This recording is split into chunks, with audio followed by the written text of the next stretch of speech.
The whispers began the moment I stepped foot outside the village. Ebery, you can't run. They came from the shadows, from the corners of my mind, echoing Patrick's sinister voice. I felt his presence everywhere, as if the very air was infused with his essence. My heart pounded with a relentless rhythm of fear, my mind racing with thoughts of escape. But where could I go? Where could I hide from a ghost bound by dark forces? Days turned into weeks, and my desperation grew. I avoided my friends and family, terrified they might notice the fear in my eyes, or the constant anxious glances over my shoulder. I couldn't tell them the truth. How could I explain that I was being haunted by the father of my unborn child? One evening, as the sun dipped below the horizon, casting long, eerie shadows across my room, I decided I had to do something. Anything. I couldn't let this consume me. I picked up my phone and dialed the number of the only person I thought might help. Chinwe, an old friend who had always been interested in the supernatural. Ebery, it's been so long. Chinwe's voice was warm, but I could hear the concern. Chinwe, I need your help, I said, my voice trembling. I can't explain everything over the phone. Can we meet? We agreed to meet at a small cafe the next day. I barely slept that night, haunted by nightmares of Patrick's glowing eyes and chilling smile. When I arrived at the cafe, Chinwe was already there, her eyes wide with curiosity and concern. Ebery, you look terrible, she said, her voice filled with genuine worry. What's going on? I took a deep breath and told her everything.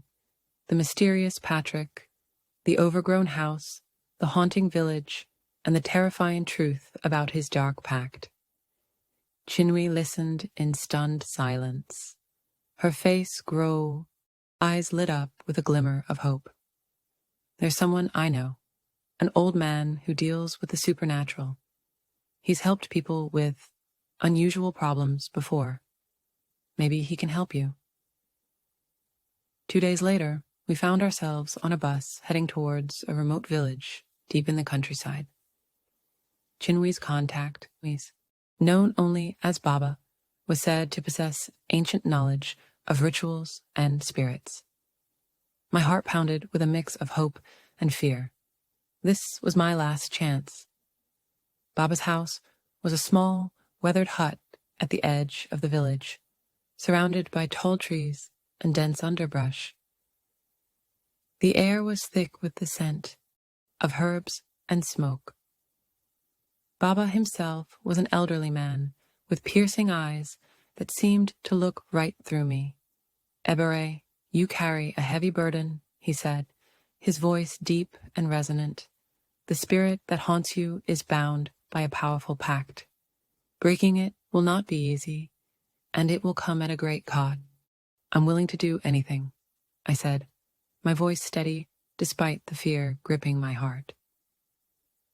Baba nodded and began preparing for the ritual. The air inside the hut grew thick with smoke and the scent of burning herbs. He chanted in a language I couldn't understand, his voice rising and falling like the wind. Chinwe held my hand, her grip tight and reassuring. As the ritual progressed, I felt a strange sensation, like a heavy weight lifting from my chest. But then, suddenly the room darkened, and Patrick's figure appeared, his eyes glowing with malevolent light.